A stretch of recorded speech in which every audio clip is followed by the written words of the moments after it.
알리? 뉴욕은 원래 독해. 안녕하세요. 건축하는 독해. 안녕하세요. 아니야. 안녕하세요. 원래입니다. 의자입니다. 자코입니다. 네. 저희 정치 컨설턴트 장성관 씨 모시고 네. 미국 정치에 대한 굉장히 재밌는 흥미로운 얘기를 나눠봤죠. 네네. 네. 미국 정치를 알아가는 시간. 그러니까요. 이게 참 힘들어. 어려워. 미정 알못들이 정말 어려워. 네, 미국 정치에 대해서 배워가는. 네. 시스템이 우리나라랑 너무 달라가지고 접근하기 어려웠지만은 장성관 씨하고 성관 씨하고 얘기를 하니까 그래도 조금 뭔가 좀 알아지는 것 같아요. 이번 에피소드에서는 좀 성관 씨의 언제 오게 되셨는지, 어떻게 이 필드로 들어오시게 되는지 등등의 그런 얘기를 한번 나눠보려고 합니다. 언제 이민 오시게 됐어요? 저 중학교 3학년 때 네네. 왔습니다. 2005년이었고요. 네. 그때 가족하고 다 같이 뉴저지로 그때부터 와서 네. 계속 거의 대부분을 뉴저지에서 살고 있습니다. 뉴저지로 오셨구나. 처음에 오실 때부터. 처음에 리치필드로 와서 네. 리치필드 고등학교 나오고 네. 이제 대학 가면서 다른 지방으로 갔다가 네. 다시 왔다가 또 워싱턴 DC도 갔다가 또 다시 왔다가 근데 진짜 한국말이 너무 완벽하세요. 네. 단어도 너무 고급 단어를 잘 쓰세요. 네. 보통 한국말 잘해도 막 얘기하다 보면은 동공이 풀리는 분들이 있거든요. 분명히 이게 못 알아들은 거야. 어려운 단어들은. 왜 진상준 이런 사람도 있잖아요. 그럼 이제 캐물어. 이거 지금 이 단어 모르죠? 그러면 모른대. 근데 되게 또 고급 단어 많이 하셔가지고 역시 정치하시는 분 다르구나 생각했어요. 그거를 따로 어떻게 공부를 하셨어요? 그러니까 중학교 때 수준의 단어는 아니거든요. 지금 사용하시는 어휘들은. 맞아요. 어떻게 저기 눈높이 국어 이런 거 하셨어요? 꾹꾹 다지는 국어 이런 거. 그 숙제를 많이 잊어버려가지고 강아지가 맨날 먹잖아요. 맞아. 물 쏟고 막. 없어지더라고요. 맞아요. 이사 가는 날 냉장고 아래 보면 항상. 그러니까 제가 정치에 관심이 있어서 공부를 한 거는 사실 아니고 아마 대학교 때 막 이제 한국 뉴스를 듣고 막 읽고 하는데 제가 너무 계속 말을 아이처럼 하는 것 같아서 사실 한국말을 쓸 일이 이제 가족끼리 아니면 친구들끼리잖아요. 맞아요. 그러니까 이게 중고등학교 때 말투랑 어휘에 멈춰 있으니까 맞아요. 그러니까 자꾸 막 저희 아버지께서 막 이렇게 막 해야 되는데 우리 아빠가요 막 이렇게 되니까 전 지금도 그래요. 그러니까 어느 순간 좀 내가 나이에 맞게 좀 행동을 해야 될 텐데 하는 생각이 들었어요. 훌륭하다. 근데 또 제 대학교 때 처음으로 유학생 친구들을 사귀면서 좀 제가 알던 한국이나 알던 세상하고 너무 다르더라고요. 또 이제 그 중에는 군대를 갔다 오면 또 말투가 좀 바뀌고 그런 게 있잖아요. 그렇습니까? 달라지지 말입니다. 그래서 거기서 나 이러다가 한국말도 잘 못하고 영어도 잘 못하게 되겠다 싶어서 한국말도 이제 뉴스 기사를 읽거나 신문을 읽거나 뉴스 들으면서 모르는 단어 있으면 이제 단어장 만들어 놓고 영어도 계속 그렇게 해서 지금 영어도 사실 단어장에는 단어가 많은데 실제로 안 쓰는 단어가 너무 많아가지고 그렇죠. 한국말도 마찬가지겠습니다만은 형해와 막 이런 거 잘 안 쓰잖아요. 저희도 몰라요. 그렇구나. 그렇게 계속 하고 있고 또 요즘에는 아무래도 이제 한국말로 일할 때는 이제 50대, 60대 계신 분들하고 많이 일하고 아무래도 그렇죠. 공무원이나 정치권이나 또 대기업 계신 분들하고 말할 기회가 생기다 보니까 저도 좀 더 조심하고 어휘에 신경을 더 쓰게 되고 그렇게 되고 약간 있습니다. 이 정도는 스킬셋으로 분류되는 것 완전히. 같아요. 언어에 대한 그러니까 비즈니스 잉글리시 있듯이 비즈니스 코리안이라고 볼 수 있을 것 같아요. 이 정도. 아주 친구들이 싫어합니다. 제가 줄임말 잘 모르고 너는 줄임말 모르고 이렇게 말을 이렇게 막 어렵게 하냐. 혐해와 이러는데 막 낄끼빠빠 이런 거 모르고. 그러니까 친구들이 이제 자기 부모님들 소개 저한테 가끔 해주고 저도 인사드리면 부모님들은 엄청 좋아하세요. 아, 여기 젊은이가 말도 잘하고. 근데 친구들은 싫어하죠. 아, 니 때문에 내가 지금 우습게 됐잖아. 막 이러고. 그러면은 대학교를 제가 이제 인터뷰하기 전에 봤더니 대학교를 완전히 다른 전공으로 가셨더라고요. 어떤 전공 하셨나요? 처음에 대학 갈 때는 네. 생명의공학으로 갔어요. 그때는 이제 생명학이라 네. 그러나요? 바이올로지. 바이올로지. 바이올로지가 너무 재밌다고 생각을 했고, 네. 제가 수학, 과학을 잘한다 생각을 했어요. 네. 고등학교 때 그쪽이 좀 더 문과보다 성적이 좋았고, 제가 이민자고 이러니까 이제 글 쓰고 읽고 하는데 속도가 좀 자신이 없어가지고 재미는 있지만 이걸로 내가 먹고 살기에는 힘들지 않을까 싶어서 그랬는데 이제 수학 과목이 제일 보통 아침에 있거든요. 네. 1, 2학년 때. 그래서 그랬는지 아니면 저의 저녁형 인간이셨구나.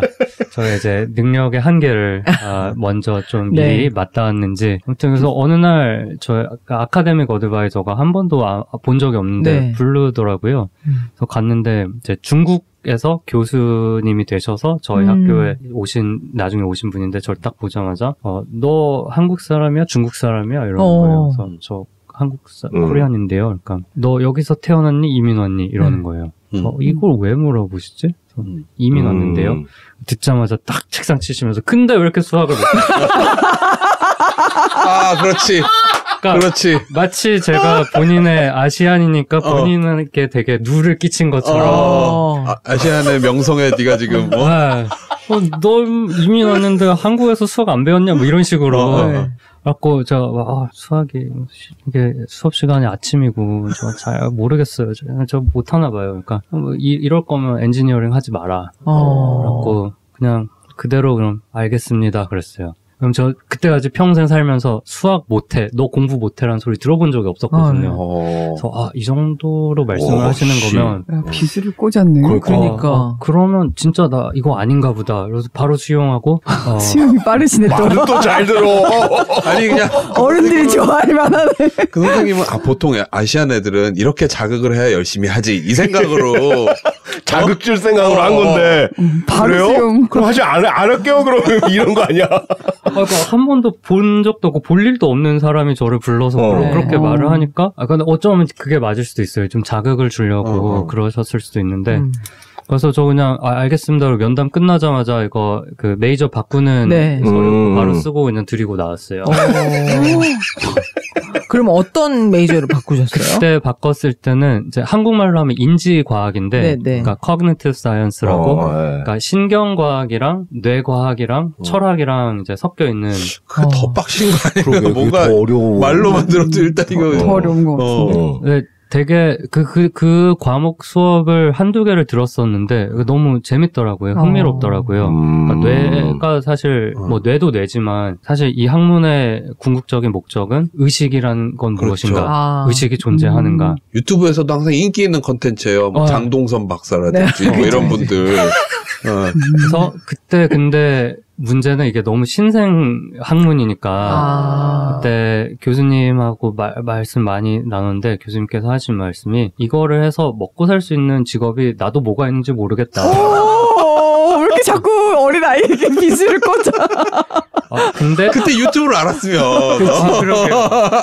근데 너가 이게 재밌어서 학문을 쪽으로 좀 더 연구를 하고 싶으면 이게 사실 갈 수 있는 이 석박 과정도 많이는 없다. 우리 학교에 있는 석사 과정은 인지과학이 아니라 이제 언어학이다. linguistics. 근데 그때 제가 2025년이 이렇게 될 줄 알았다면 그거 공부한 사람들 다 챗 GPT 만들고 그러니까요. 맞아. 그렇지. 그러네. AI 쪽이지. 그러니까 그때 알았으면 진짜. 그랬습니다. 그 교수 누구야 이름이 도대체? 그분은 지금 아마 그런 거. 그분은 AI를 지금 잘 먹고 잘 먹고 잘 살겠죠. 컨설팅 해가지고. 그러니까 그분 특히 이제 언어인지학 쪽에 굉장히 유명하신 분이시고. 완전 요즘은 핫한 쪽이에요. 이야, 대박. 저는 그래서 그렇게 말씀하시면 이거 해가지고 좀 심리학 쪽을 좀 부전공 해가지고 네. 광고를 가봐야겠다 이렇게 생각했었죠. 광고요? 네, 광고에 그때 관심이 많았어가지고. 네. 근데 그때 한국에서 광고하셨어요? 제일 기획. 아니요, 저는 그냥 TV 광고 제작하는 CG 쪽. 예. 제일기획을 갑으로 모시던. 제일 극혐합니다. 죄송합니다. 혐오 받았네. 아니에요. 제일기획 크죠. 제일기획 뭐 이렇게 제일기획이랑 뭐 기획. LG에드 뭐 그 예, 옛날 예, 이름 예. 뭐였죠? LG에드 옛날 이름이 뭐 있었잖아. 뭐 LG에서 하는 그 광고 거. 기획사들이 있고 거기는 이제 기획사들이 있고 그다음에 이제 제작하는 프로덕션이 있고 저희는 이제 그 갑을 병정에 있는 그 제작하는 회사예요. 그래서 광고를 하려고 했는데 네네. 안 하시길 잘하신 거예요. 그러다가 이제 좀 개인적인 일이 생겨서 학업을 이제 중단하게 되고 네. 뉴저지에 와서 돈을 벌어야 되는 상황이라서 막 이것저것 하면서 돈을 벌었어요. 그때 닭도 튀기고 네. 배달도 하고. 그럼 뉴저지 그럼 저희가 아는 이 근방 어딘가에서 막 알바하고 막 이랬던 거예요? 예, 그쵸. BBQ? 네, 아마 마주치지는 않았을 거예요. 그래서 막 배달도 하고, 뭐 별의별 다 튜터도 하고 그러다가 튜터를 하다가 어떻게 하다가 또 학원 선생님이 되고 또 어떻게 하다가 또 다른 학원에 갔는데 학원 원장님이 영재 학교를 다음 학기에 자기가 시작하는데 성관 씨가 우리 수학 선생님이 되셨으면 좋겠어. 수학 못한다고. 수학 못한다고 욕먹었는데. 맞아, 전공까지 바꿨는데. 그러니까 역설적으로, 그러니까 고등학교 수학까지는 제가 잘하는 것 같습니다. 네. 그러니까 대학 가서 하는. 미분 적분 나오면 이제 그때부터 학생들은 다 고등학교까지만 가르치면 되니까. 그래서 딱 그거 가르치고 어쩌다 보니까 선생님이 됐어요. 그러니까 뉴저지는 사립학교는 교사 자격증이 없어도 되거든요. 그렇죠. 그래서 거기서 가르치다가 말하는 김에 편하게 다 말씀드리자면 좀 환멸을 느꼈어요. 그러면 이 아이들이 영재라고 시험 봐서 온 학교고 학비도 비싼데 나는 대학도 졸업하지도 못하고 수학도 사실 잘 못하는데 이런 아이들을 내가 가르치는 게 이 아이들의 미래에 내가 도움이 되는 건가. 그리고 또 솔직히 나중에 가서 그 교장 선생님한테도 말씀드렸지만 영재 교육이라는 게 아이의 건강과 성장에 진짜 도움이 되는 건가? 여기서 선행학습은 하지만 사회성을 못 기르는 걸 수도 있잖아요. 그렇죠. 그리고 사실 선행학습이 다 좋은 거는 아닐 수도 있잖아요. 그래서 이게 맞는 건가라는 생각도 들고 내가 가르쳐도 되는 건가? 그리고 저도 이제 한 학년도를 하고 나니까 다음 학년도 돼서 똑같은 수업을 똑같은 내용으로 하고 수업 이제 예를 들어서 이제 5주차 이틀이 됐으면은 이 주제를 가르치다가 똑같은 농담 똑같은 시점을 하고 있는 거예요. 그러니까 이게 좀 제가 좀 현타가 오더라고요. 그래서 뿌듯한 삶이 아닌 것 같다.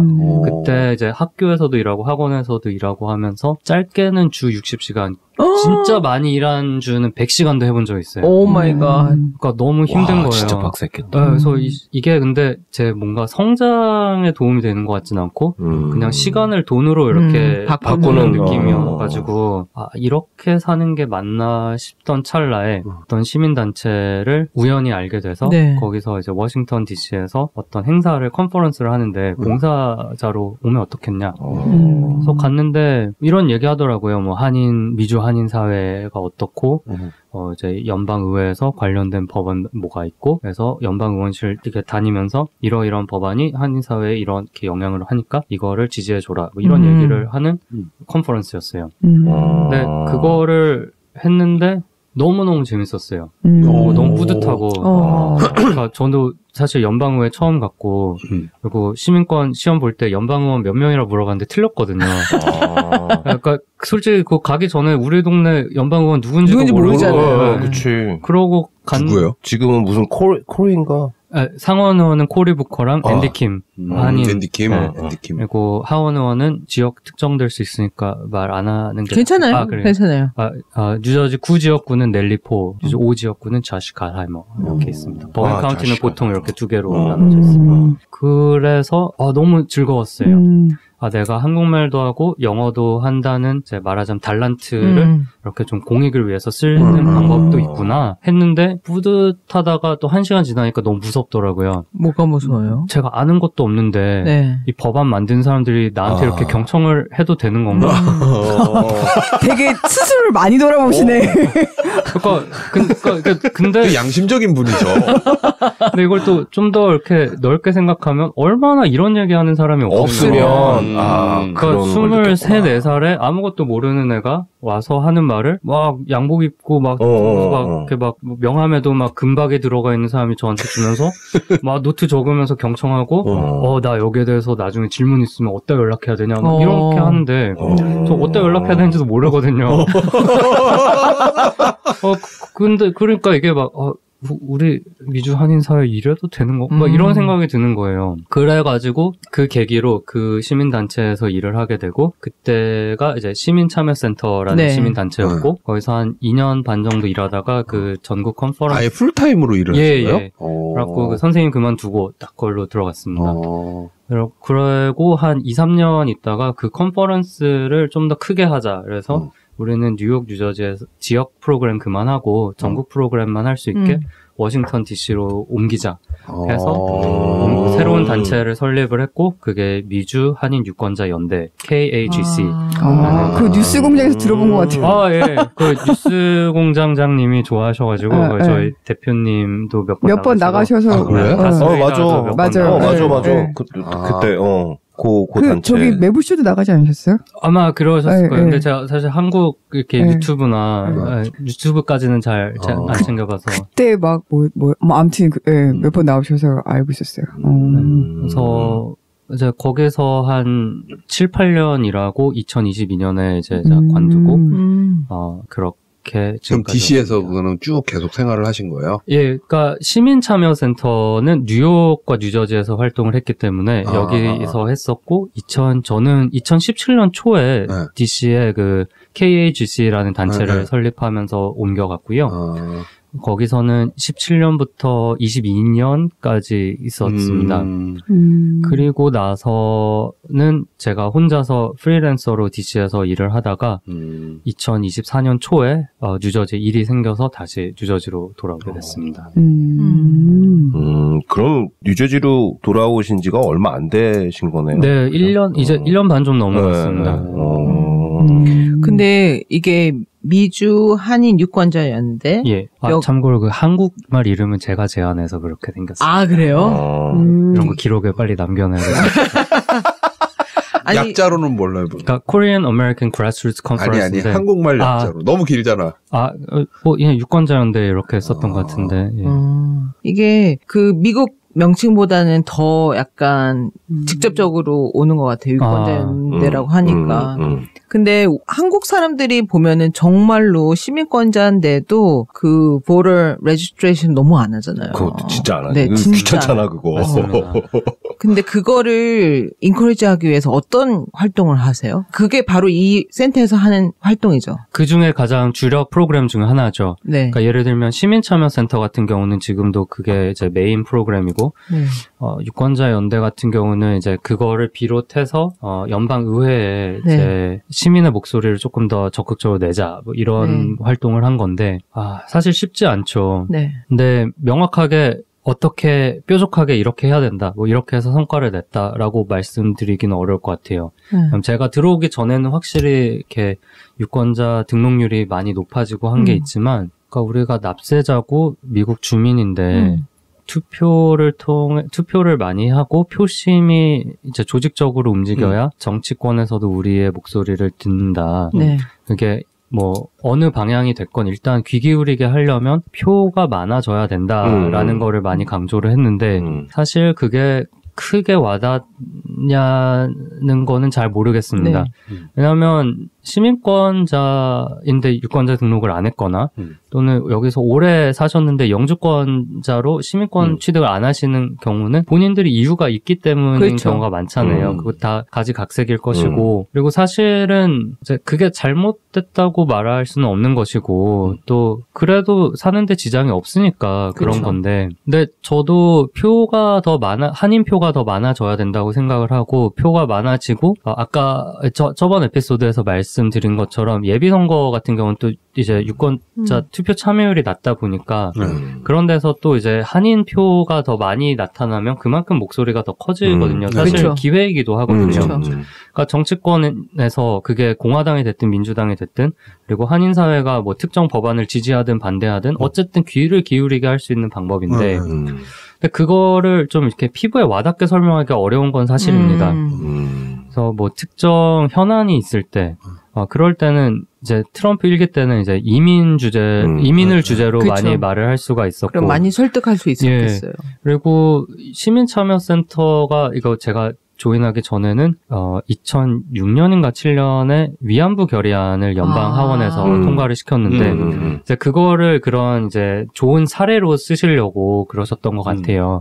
이렇게 정치권의 목소리를 많이 전하고 조직적으로 움직이고 표가 커지면 이런 것도 가능하다라고 그렇죠. 보여주려고 하셨는데 그게 사실 이제 벌써 20년이 전의 이야기인데 그 다음에 크게 그만큼 임팩트가 있는 일로 이어진 것은 아니고 그러니까 어떻게 보면 근데 저는 그게 꼭 나쁘다고 생각하지도 않는 게 변화는 되게 오래 걸리는 거고 그렇죠. 그런 법안이 하나 통과가 됐다고 그만큼 사실 한인 사회가 집중하고 합심할 수 있는 주제가 많이 없거든요. 그렇죠. 그러니까 뭐 한미 통상을 더 늘린다던가 아니면 한국 국적자의 비자 전문직 쿼터를 늘린다던가 이것도 반대하는 한인들도 많습니다, 사실. 밥그릇상 그렇죠. 예, 그럼 우리 아들 그렇구나. 시민권자인데 한국 국적자 일자리 늘어나면 우리 아들 취직하는 건 더 어려워지는 거 아니야? 이런 그치. 말씀하시는 분들도 계시고 그러니까 포커스할 의제가 되게 애매해지는 것들이 많네요. 많습니다. 그러고 보니까. 예. 그래서 좀 초당적이고 모두가 동의할 수 있는 의제 찾는 게 힘들었고 지금도 힘든 게 마찬가지고요. 그러니까 지금도 사실 뭐 이민 이야기 지금 아이스 요원들이 마구잡이로 잡아가잖아요. 그죠. 근데 막상 잡아갔는데 영주권자거나 뭐 시민권자였던 경우도 있고 근데 거기에 대해서 뭐 이제 피해 보상 이런 거 없고 재발 방지책 없고 근데 한인들은 뭐 대부분은 이렇게 경각심을 갖고 이러면 안 된다 하지만 또 어떤 분들은 나는 괜찮아 나 시민권자야 뭐 나 그런 거 안 해 뭐 이렇게 생각하시는 분들도 맞아요. 계시고 또 한인만 그런 게 아니라 아시아계들 그렇고 많은 이민자들이 그렇고 그러니까 이민자 중에서도 트럼프 지지하는 사람들 많잖아요. 그죠. 그러니까. 같은 궤에 있다고 생각을 하는데 그러니까 점점 시간이 갈수록 우리는 한국계니까 뭉쳐야 됩니다라고만 말을 하기에는 어려워지는 것 같습니다. 그렇죠. 점점 갈수록. 아니 그 유권자 등록하는데 재밌는 에피소드가 있는데 저희 동네 이제 카운슬 워먼 언니하고 가까워요. 근데 그분이 저번에 얘기를 하는 거예요. 수지 내가 고민이 있어. 그래서 내가 뭔데 이제 얘기했더니 이제 그분은 영어가 훨씬 편한 분인데 한국말을 조금 할 수 있는 걸로 그리고 한국 사람들 어르신들을 그 투표 레지스트레이션 하는 걸 도와주는 거예요. 전화로. 근데 그건 변호사만 할 수 있다고 하더라고요. 그래서 본인 변호사고 한국말 조금 하고 이러니까 그걸로 좀 한인분들을 그렇게 돕는 일을 하는데 근데 이분은 민주당 지지자거든요. 근데 딱 얘기하는 게 근데 이분들 이 나이 드신 분들 이렇게 해가지고 다 도와드려서 공화당 찍으면 다 공화당 찍을 건 내가 알아. 근데 이건 하기는 해야 되겠고 이거를 애써서 도와주면 딜레마야. 공화당 찍을 텐데. 직 써서 개 주는 그러니까 거죠. 내가 너무 고민이 된다면서 그래도 누구를 찍을 거는 두 번째 치고 자기가 해야 돼. 그러니까 발론티어 그 해서 업무에 하는 관해서는 거니까. 중립적이어야 되잖아. 그러니까 변호사가 그러니까 변호사들을 해야 할 되는. 수 있는 일인데 내 할 바를 그냥 하기는 하는데 내가 그 어르신들이 다 공화당 찍을 건 내가 알아. 네, 며칠 전에 이제 여러 가지, 그러니까 한 가지의 의제를 가지고 서로 각자 다른 의견을 갖고 있는 한인 유권자들의 표를 모은다는 게 이게 참 어렵다고 그러셨잖아요. 근데 얼마 전에 집사람이랑 이제 이런저런 얘기를 하다 운전을 하면서 이런저런 얘기를 하다가 왜 우리 한국 사람들도 미국에서의 이민 역사가 짧지가 않은데 다른 나라들을 보면은 이제 워싱턴 DC에만 가더라도 뭐를 대표하든 다른 문화의 마이너리티였던 사람들이 그런 레프레젠테티브를 한다거나 목소리를 내는 사람들의 그런 나라 사람들이 있단 말이죠. 그러니까 그 사람들도 결국에는 자기 마이너리티들의 그 표를 모아서 그 표를 전달한다라는 그 명목하에 그렇게 되는 거잖아요. 그러면은 이제 그 표를 모을 수 있는 힘이 있는 것이고. 근데 제가 생각하고 느꼈던 그 한인 정치를 하려는 사람들 내지는 그런 목소리를 낼 수 있는 사람들의 한계가 뭔가 그런 거에 한계가 있기 때문에 우리나라를 대표하는 목소리를 이런 단체가 해야 되지 어떤 정치인이 하지는 못하는 상황이잖아요. 여태 몇 명 정권마다 한두 명 상원의원, 하원의원 이렇게 있기는 했었는데 근데 가만히 생각해 보니까 이런 여러 가지 공통된 의제를 모으기 힘든 부분 그리고 또 당신이 얘기한 것처럼 내가 설득을 열심히 했는데 내가 뻔히 알거든. 죽 서서 개 줄 거 알거든. 그럼에도 불구하고 해야 되는 상황인 것이고 제가 생각할 때는 결국에는 미국의 정치는 돈이 움직여야 된다라고 생각하는 사람 중에 한 명이거든요. 저는. 맞죠. 돈이 움직여야 되는데 한국 사람들의 목소리를 묶어서 어떤 으쌰으쌰 해보자는 거를 하려면은 그만한 돈을 댈 수 있는 사람이 있어야 된다는 생각을 항상 하거든요. 그렇지. 근데 그러니까 이런 이슈인 거야. 그러니까 이런 이슈인 거예요. 그러니까요. 내가 물어보고자 하는 게 이런 이슈인 거야. 그러니까는 이게 분명히 나와는 정치적인 의견이 다를 수도 있고 이거를 열심히 해가지고 이런 엄청난 펀드를 댈 수 있는 한국 사람을 끌어오는 일도 분명히 필요하지만 그런 사람이 들어왔을 때 나와는 전혀 정치적인 입장이나 내가 가고자 하는 방향으로 다르게 움직일 수도 있는 상황이 생기잖아요. 이런 굉장히 뭐라고 그래야 되나 이 다양한 것들을 묶어서 뭔가를 만들어야 되는 그런 오거니제이션인데 내가 가장 묻고 싶은 거는 이 펀드레이즈도 해야 되고 하는데 이런 것에서 오는 이 여러 가지 갈등과 이런 것들에 대한 입장이 좀 어떠신지 아니면은 한참 얘기 나오고 있는 이 사람이 무슨 한국 대사로 온다는 둥 그러면서 몇 명 보수 모스탄이요? 아니 모스탄인지 부스탄인지 그 사람도 있고 애니깽인지 애니깽인지 있잖아요. 근데 이 사람들이 돈을 굉장히 비즈니스를 하든 뭘 하든 아니면은 공부를 열심히 했던 어느 정도 사회적인 위치가 올라갔단 말이야. 근데 이 사람들이 생각하는 그러니까 그런 사람들이 바라보고 있는 한국이라는 것이 이게 과연 이 한국 이민자들을 대표할 수 있는 이 목소리를 내고자 하는 그 조직에 필요한 펀드를 대는데 이런 사람들의 돈이 들어와야 되는 상황인 거잖아요. 아닐 수도 있지만. 근데 지금 말하는 게 굉장히 애매한 게. 그러니까 나도 애매해 물어보면서. 왜냐면은 그러니까 쉽게 말해 내가 말하는데 무슨 말인지 잠깐 아니 나는 무슨 말인지는 알겠어. 애매함은 모두에게 전달되었어. 그 애매함 있잖아요. 그걸 어떻게 극복을 꼭 못하겠죠? 그러니까는 극복을 못할 수도 있고 한 경우도 있을 것이고, 그러니까 그런 어떤 굉장히 많은 딜레마가 있을 것 같아요. 그런 굉장히 많은 딜레마가. 그러니까 제가 사실 아까 말씀드린 단체에 지금 소속돼 있는 것도 아니고, 그리고 거기서 그렇게 파이널 결정을 내리는 자리가 아니었기 때문에 그런 것까지 알지도 못할 뿐더러 말씀드리는 건 좀 조심스럽고요. 근데 그런 경우는 있죠. 이렇게 아까 말씀드린 것처럼 전국 컨퍼런스를 해서 이제 지역별로 소그룹으로 나눠서 의원실을 도는데 이제 저희가 전달할 의제는 다 정해져 있잖아요. 그리고 저희가 사실 연방의회를 방문을 한다. 연방의회뿐만 아니라 사실 선출직 공무원 정치인들 만날 때는 우리가 그 지역의 주민이니까 또 미국의 시민이니까 목소리를 전하는 건데 간혹 가다가 굉장히 의욕이 넘치시는 분들 중에 이렇게 막 가서 잘 얘기를 했어요. 의제대로. 근데 갑자기 끝나고 나서 독도는 우리 땅입니다. 막 이러시는 분들이 계세요. 뭔 얘기인지 알겠어. 우리 땅이 그럼 미국 땅이라는 건지, 지금 뉴저지 땅이라는 건지. 무슨 얘기인지 알겠어. 갑자기 난데없이, 너게인! 막 이런 거. 그러니까 그러면 되게 당황스럽잖아요. 왜냐하면 지금 우리는 여기에 주민으로서 뭐 캘리포니아의 주민으로서 왔다, 뉴저지 주민으로서 왔다, 미국 시민이고 납세자로서 그래서 우리가 사는 한국이 아니라 한국을 대신해서 온 게 아니지만 우리의 모국이니까 한국과 미국이 잘 지낼 수 있는 게 이런 거라고 생각을 한다 이랬는데 갑자기 독도는 우리 땅입니다. 독도 지켜주셔야 됩니다. 막 이러면은 Do you know 싸이 안 하는 게 어디야? 굉장히 곤란하죠. 이거 지금까지 모든 논리가 한 번에 박살나는. 그러니까 빌드업 잘 해왔는데. 이 사람들은 그럼 한국 정부에서 보낸 스파이인가, 뭐 대리인인가. 그렇죠. 그럼 이거 뭐 중국에서 공자학교 막 이런 식으로 하는 건가.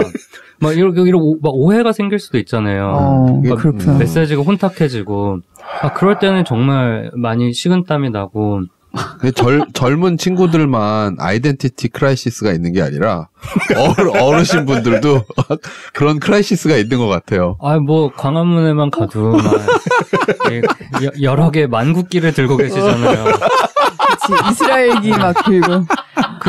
왜 이렇게 다양한 국기를, 근데 그런 분들이 뭐 이제, 아메리카 퍼스트, 뭐, 코리아 퍼스트 이러시고, 근데 국기는 한 최소 3개 들고 계시는데. 뭔가 정리가 안 돼 있고, 이렇게, 팔로우업을, 지체 현상이 있으셔가지고. 그러면 나의 질문이 그런 거였구나. 약간 혼탁함. 아니에요. 근데 이것만 하나만 더 여쭤볼게요.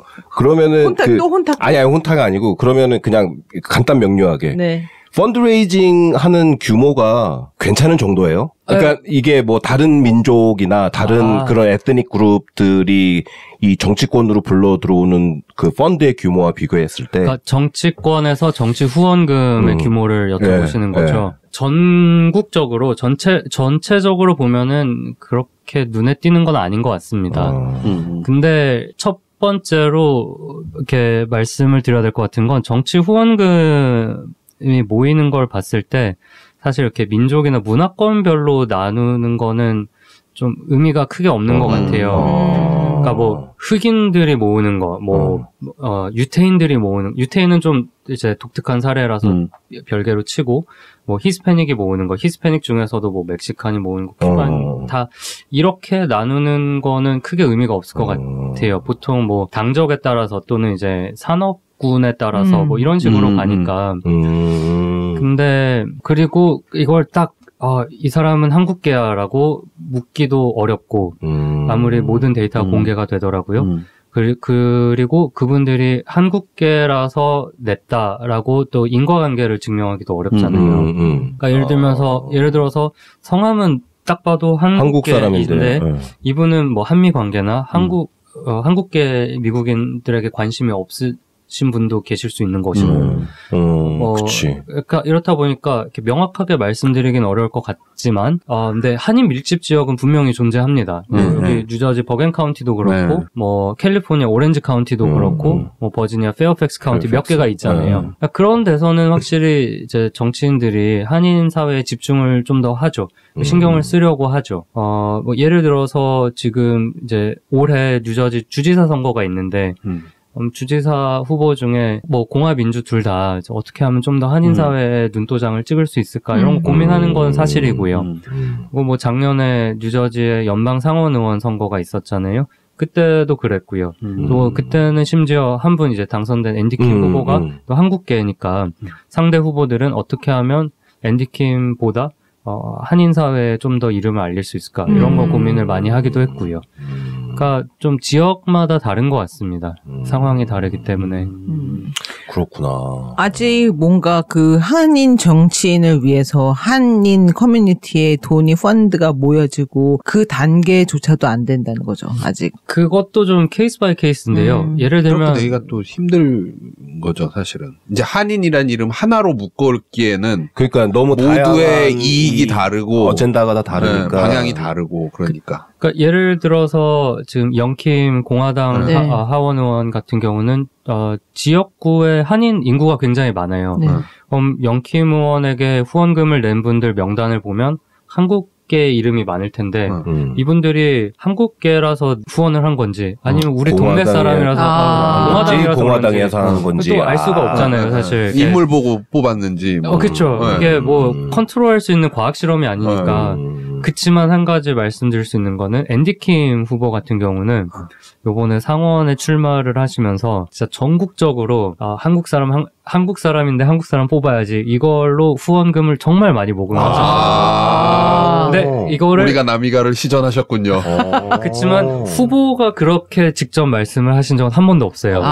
그렇지. 그러면 또 사실 좀 후원회를 조직하시는 분들이 그렇게 모으신 게 많은 것 같아요. 제가 봤을 때는. 그리고 그게 실제로 통했고요.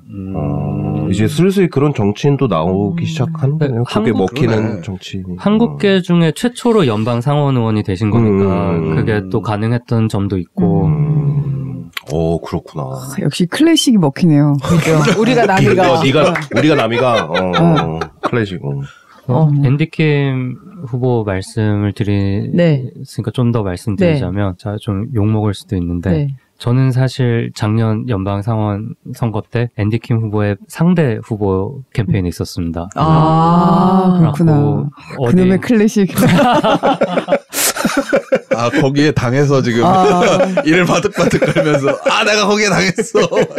그래서 이제 어디 행사를 갈 때마다 앤디킴 후보를 지지하는 이제 한인이 아닌 분들도 많았는데, 그러니까 원래 지역구가 아시안이 없는 지역구예요. 하원 의원 시절부터요. 그러니까 어떻게 보면 이제 기득권에 대항하는 풀뿌리 이제 정치 아웃사이더 후보 이런 식으로 나오신 건데, 그러니까 어디 이렇게 행사를 가면 보통 이제 아시안이 잘 없잖아요. 특히 뉴저지 남부나 서부 시골 지역 가면은 뉴저지만 해도 그쵸. 그러니까 막 500m 밖에서 이제 아시안이 이렇게 쫄래쫄래 뭘 들고 오는 걸 보면 저희 백인 할머니 할아버지들이 너무 반가워하세요. 앤디킴을 지지하는 젊은 친구가 여기까지 왔구나. 지지해 주려고. 그럼 막 멀리서 또 막 손을 막 흔드시고. 난 상대편. 반대 캠페인인데 이제 점점 가까이 올수록 여기 막 제 명찰에 스티커가 색깔이 다르잖아요. 표정이 딱 바뀌세요. 그래서 근데 저 정말 그래갖고 욕도 많이 먹었어요. 막 어떤 분들은 너 아시안인데 왜 아시안 후보를 지지 안 하니? 진짜요? 또 어떤 이제 한인 할아버지 할머니들은 민족의 배신자다. 야, 매국노까지. 거기는 그러면은 그게 캠페인이 제대로 먹힌 거네, 그게. 그치, 우리가 남이가가. 공략을 해서. 캠페인에서는 그런 그거를 절대 쓰지 않았어요. 자기가 아시안이라고 이민자라는 거 하셨지만, 아시안이니까 아시안 뽑아주세요. 이런 말 절대 안 했고. 하면 또 문제가 될 수도 있지 않나. 그러면 그냥 바로 이제 고메나사이를.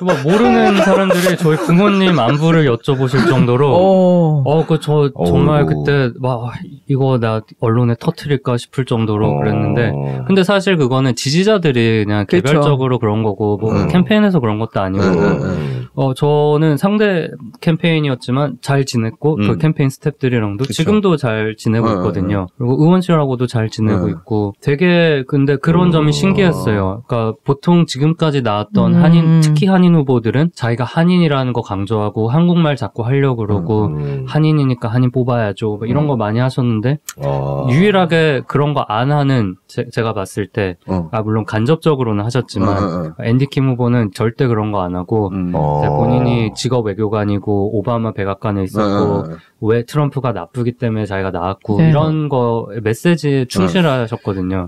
근데 메시지는 되게 그런 얘기 절대 안 하는데 얼굴이 너무 너무 한국인이잖아. 너무 얼굴에 미국물이 없어. 베리 코리안. 또 이제 부모님 이민 처음 오셨을 때 얼마나 어려웠는지 그런 거 말씀 많이 하시는데 그게 사실 뭐 우리 모두가 세대 떠나서 다 공감할 수 있는 이야기잖아요. 그런 점에서 메시지도 잘 하셨고 실제로 스토리가 좋고 또 되게 좋은 일 하려고 나오신 거니까. 지금 와서 갑자기 편들어 주시는 거야? 아름답게 마무리. 다음 선거에 그쪽 캠페인. 같은 당이고 또. 그렇죠. 그러니까. 그러면 그때 그거는 그러면 어느 시점에서 하신 거예요? 그러면은 유권자 연대 이거는 그 뒤입니다. 그러니까 이게 뒤구나. 2024년 1월에 그때 현직 상원 의원 중에 한 분이 이제 기소를 당했어요. FBI에다가 뇌물수수 혐의 이런 걸로. 지금 이제 구속형이 시작이 됐는데 얼마 전에. 그래서 그분 기소되고 나서 이거를 비판을 하면서 앤디 김 의원이 제일 먼저 출마를 선언을 했고 일종의 보궐선거였군요. 예, 그렇습니다. 그러니까 사실은 이제 2024년에 이제 재선, 그러니까 그분은 3선인가 4선을 도전하시는데 선거가 맞닥뜨려지는 시점이었고, 근데 보통은 자당의 현직 의원을 도전을 하지 않잖아요.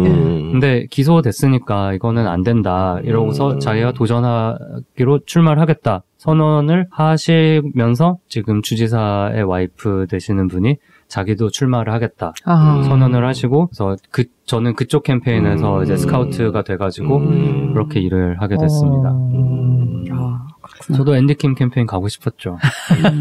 사람들이 저기를 못 땡겨왔네. 그러니까. 그러면은 정치 컨설턴트라는 직함을 가지고 그때부터 이제 그렇게 하신 거예요? 아니면은 컨설턴트라는 이름 때문에 이제 그 스카우트에서 일을 하시기 시작한 거예요? 그러니까 사실 컨설팅은 그 유권자연대를 나오고 나서 이제 일로 시작을 한 건데요. 유권자연대 있을 때도 이제 컨설팅이라고 표현하기엔 좀 그렇지만 돈 받고 한 건 아니라서요. 여러 의원실에서 또는 캠페인에서 이제 자문 좀 해달라고 이것저것 물어본 적도 많고, 의원들 대신해서 스피치도 몇 번 써주고 기고문도 대신 써주고 뭐 이런 적도 있었습니다. 그런 거를 조금 더 많이 하면 좋겠다, 재밌겠다 싶어서 컨설팅을 이제 거기에 나오고 컨설팅 문의가 조금씩 와서 조금 하다가 이제 여기 동네 캠페인에서도 컨설턴트로 저를 이제 자문을 구한 적도 있고, 2024년 그 상원 선거 같은 경우에는 컨설턴트가 아니라 이제 캠페인 스태프로 풀타임으로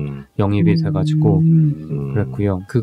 사실 그 계기로 DC에서 이제 뉴저지로 돌아오게 된 거였어요. 그게 계기가 됐죠. 되게 활발하게 많은 일을 하시는 것 같아요.